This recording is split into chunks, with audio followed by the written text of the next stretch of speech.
Nisikilize kwa makini, hii itakusaidia.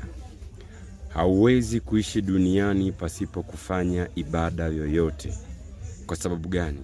Wanadamu wote tumeumbwa, sisi ni vyombo vya ibada. Kwa hiyo, usipoamua kufanya ibada ya kumpendeza Mungu, jua kabisa utafanya ibada ya kumpendeza Shetani.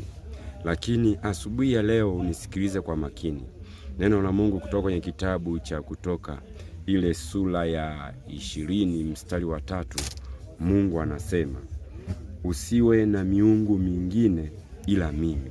Usiwe na miungu mingine ila mimi. Anamaanisha nini? Usiabudu miungu mingine ila yeye peke yake. Ni kwa sababu gani? Sisi wanadamu wote tulitoka kwa Mungu na mwisho wa siku tutarudi kwa Mungu. Hivyo hapa duniani tunaishi kwa muda.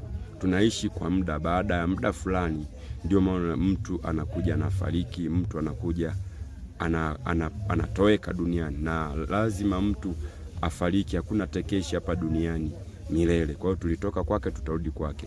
Kwa hiyo anasema usiwe na miungu mingine ila mimi. Usimwabudu miungu, usiabudu vitu vingine ila mimi.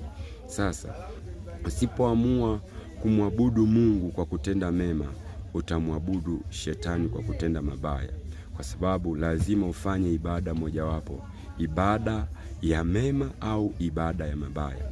Na ibada ya mema inamwakilisha Mungu na ibada ya mabaya inamwakilisha Shetani. Na katika hiyo Kutoka sura ya 20 mstari wa 5, Mungu anasema usivisujudie vitu vingine. Unaona?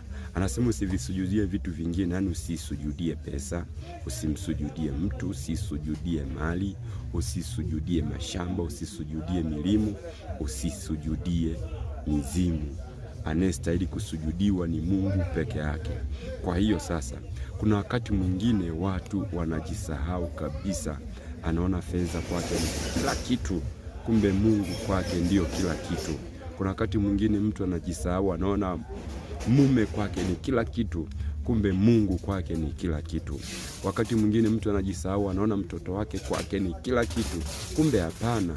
Ambaye kwako ni kila kitu ni Mungu, kwa sababu ndiye anayehusika uishi, ndiye anayehusika ufanye kazi, ndiye anayehusika uwe na afya njema, ndiye anayehusika uwe na uzima.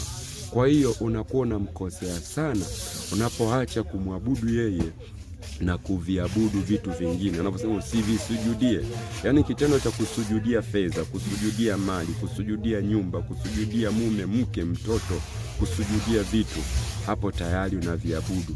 Sasa kwa tendo hilo Mungu anakuwa ni mkali mno. Adhabu anatoa kwako wewe ambao unasujudia vitu vingine, lakini si kwako tu, hadi kizazi chako cha 4. Kwa hiyo unaweza kaiokoa familia yako, unaweza ukaokoa kizazi chako kwa kuamua kumwabudu Mungu peke yake, wala sio kuabudu vitu vingine. Sikiliza nikwambie ndugu yangu, Shetani kama Shetani hajawahi kuumba mtu, wala hajawahi kuumba mmea, wala hajawahi kuumba mnyama. Ni Mungu aliyeumba vitu vyote, na mwanadamu hajawahi kuumba mtu, wala hajawahi kuumba mimea. Anayeumba ni Mungu. Kwa hiyo unakuwa unamkosea Mungu sana unavyosujudia vitu vingine. Fanya kazi sawa, lakini usisujudie. Lima mashamba sawa, lakini usiyasujudie.